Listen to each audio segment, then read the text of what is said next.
Okay, Utah fans and college football fans, it is a great week this week. Yeah, I'm not in any Utah gear because I'm heading to work when I'm done with this, but it is conference championship game week. That's a great week for everybody who's got a team in a conference championship game. Sorry, BYU. Maybe next year. Probably not, but maybe. So, Utah starts it off on Friday night against USC, and that is the fourth time in a row they've been in the conference championship game. Of course, not including COVID. I'm excluding COVID because that just wasn't a normal year for anyone, not even close. So, in the last 4 full regular seasons, Utah has been in the conference championship game. No other team has done that since Utah's been in the conference. So kudos to Utah. Now, last year, we know what happened. They gave Oregon their second beatdown in 13 days, winning 38-10.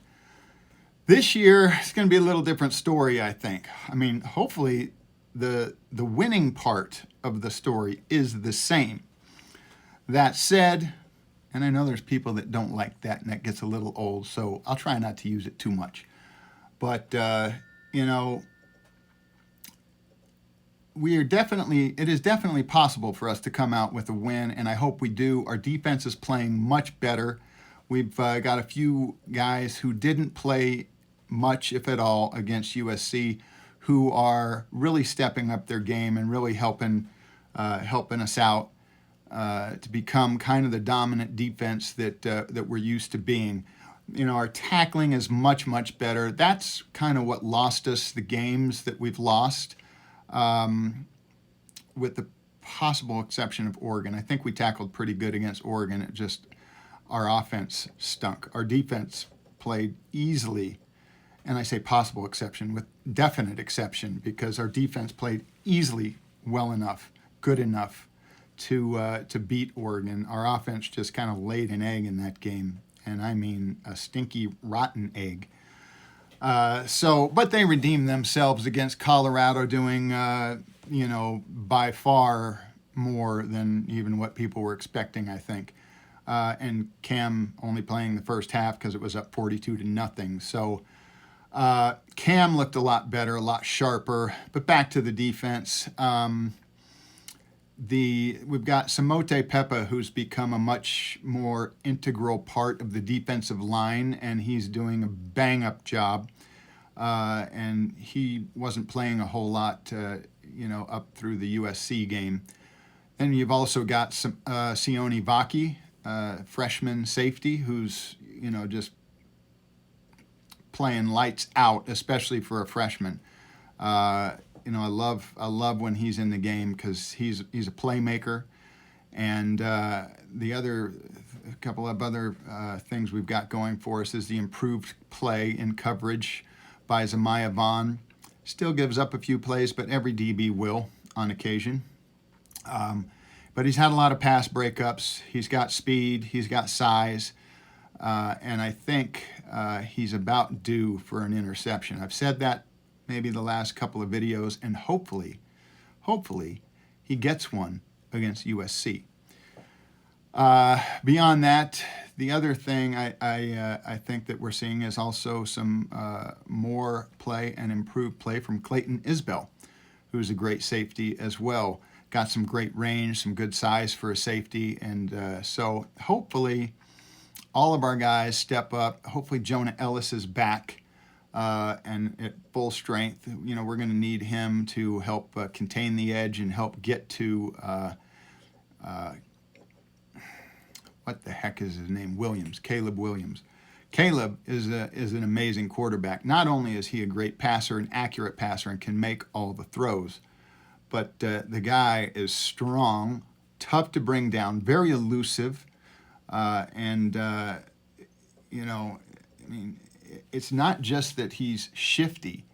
It's that because he's strong enough and fast enough, he can break tackles and get out of tight situations. So we're going to need to do a good job, a better job than we did last time of containing him and not letting him break out for 38-yard runs or whatever, he got against us last time. They're averaging 506.6 yards a game. Last time we gave up 556 yards to them, so about 50 more than what they're currently averaging. We helped that average, unfortunately for them. Unfortunately for us, but, unfortunately we helped them. So hopefully this time we can do more like we typically do, where we bring down that average. I'd love to. In the last 3 quarters of the game, we held them to about 300 yards of offense. We kind of really laid the egg in the first quarter, gave up 250-ish yards in that first quarter, and held them to 100 yards a quarter, which would be a 400-yard game. If we could do that, that would be amazing, and I think that wins the game for us, assuming our offense does what it needs to do and is capable of. I think everybody's going to be playing. You had Dalton Kincaid, who had that amazing catch, but then kind of landed on his head right before half in the game against Colorado. I'm told he is most likely good to go, and let's hope that holds true. And hopefully he's not limited, not necessarily by the coaches and how much they let him play, but just by his physical well-being. So if he can be a weapon. And the other thing about Dalton is that, for the Mackey Award that's given to the best tight end, he's not even a top 3 finalist when he is among the top 3, and in many cases the leader in the nation in a bunch of categories. So he's got the most receiving yards for a tight end. He's got he's dropped 1 pass, not per game, not just this season, although this is the season he dropped 1 pass. It was against UCLA, but in his entire career at Utah, 1 pass. Nobody's even close to that. He's a decent blocker. He's gets lots of yards after the catch. He's just a fantastic tight end who should absolutely be in the top 3. And in my thinking, of course, I'm a little biased. I acknowledge that, but I think he should win it. I think he's deserving of it, and that to me is the biggest thing. I wouldn't promote him for winning it if I didn't think he was deserving, but he is absolutely 100% deserving of it. Now, that's not to say that a couple of the other tight ends in the top 3 aren't very good tight ends, but they, for the most part, don't have the numbers that Kincaid has. So I hope he goes out there with the biggest chip on his shoulder and just says, you think that 16-catch, 234-yard game I had against USC the first time was good? Hold my beer. That's what I hope happens. Along with, of course, Jaquindon continuing to run well like he did last game. What a fantastic game he had. I loved watching him run last week. And he's such a good guy, happy guy, just great smile after his play and whatnot. And I hope, Mackay and Jalen also, have great games, solid games, great yards per carry. Hopefully Mackay will be involved like he usually is in the passing game, the throw game, as Witt likes to call it. And we need the receivers to be involved nicely as well. We need Money and Jalen Dixon. We need Money Parks and Jalen Dixon to make some good plays, whether it's jet sweeps and or passes down the field, because we do need to stretch the defense and have that deep threat. We need Devon to be able to make those the kind of intermediate things that plays that he can usually get, whether it's out or in the center of the field or whatever. We need him to step up and make those catches, no drops. He's not necessarily prone to drops, but he has dropped a few. And in a game like this, it's going to be all the more important for him not to drop a few. When a team like USC, or when USC in particular, is averaging 42.5 points a game, which I believe is 3rd best in the country. Not only does our defense need to be lights out in terms of tackling, in terms of containment, in terms of coverage, in every way, trying to limit big plays and trying to get us, get the defense off the field and get our offense back on. But that's not always going to happen, and so we need to, execute to the highest level on offense for sure, and hope that our defense continues its trend of playing, tough, hard-nosed defense where we can stop the run, limit their run, make them one-dimensional. Now, granted, they are very, very good at passing. They're averaging about, I think Caleb Williams is averaging 300, and let's see if I can find that really quick. 322.6 yards a game. And yeah, he's just lights out. So we need to make sure that, we are bringing their averages down, both in the score and that we hold them to and the yards. That's a tough task, no easy task, but just because their defense has been playing better. And the other thing that to consider is they have the best takeaway margin in college football. They've got like a 22 turnover margin. So with that, most of those have come via interception. They've recovered a fair amount of fumbles, but what happens is because they're such a high-scoring team, other teams are forced to pass more to try to keep up with them, and that's why they get more interceptions. So Cam had a fantastic game last time. He actually out-statisticked Caleb Williams. He had 415 yards. Caleb, I think, had 384 yards. He threw for 2 touchdowns. Williams threw for 5, but Cam also ran for 3. So he also had 5 touchdowns, just did it differently. And he threw for a good completion percentage.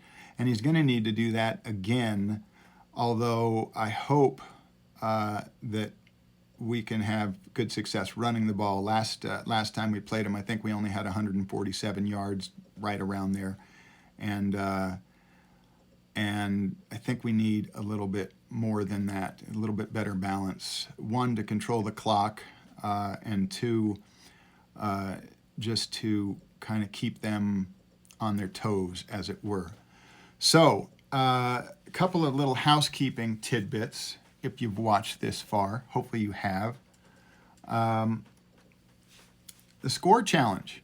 First of all, we are doing it for this game, the Pac-12 championship game, so go ahead and in the comments section, let me know who you think is going to win, and let me know what you think the score is going to be. Now, and it's got to be before game time where it does not count. So the last 3 weeks, we've got Joseph Hallman winning the score challenge for the Oregon game. Congratulations, Joseph. I've got your contact information, so no need to message me or anything like that. For the Stanford game, Larry Pilgrim won for the 3rd time this season. But Larry, you have not given me your contact information, so get me your contact information, email, so that I can get you your prize money. And Lanky Boy won the Arizona score challenge. Now, little caveat to that, he was the only one that participated in that. But I'm not trying to disrespect his score, because he was very close on that game, and very possibly could have won it if there was a whole bunch of people doing the score challenge. So there we are with that. The other thing I would love to see you comment about in the comment section is not only who you think is going to win, but I want to hear from you. Who do you think are going to be the standout players for Utah on offense and defense? Let me know your thoughts on that. And the final thing I'd love to know from you is where you're watching. You're going to be having a watch party at your house with some friends and family. You're going to be at like a sports bar where you're watching it, or you're going to be down in Vegas at Allegiant Stadium. Great stadium, by the way.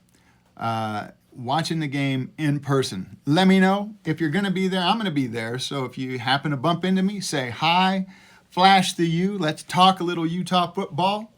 And if you are traveling, have safe travels, and hope to see you there. And as always, go Utes.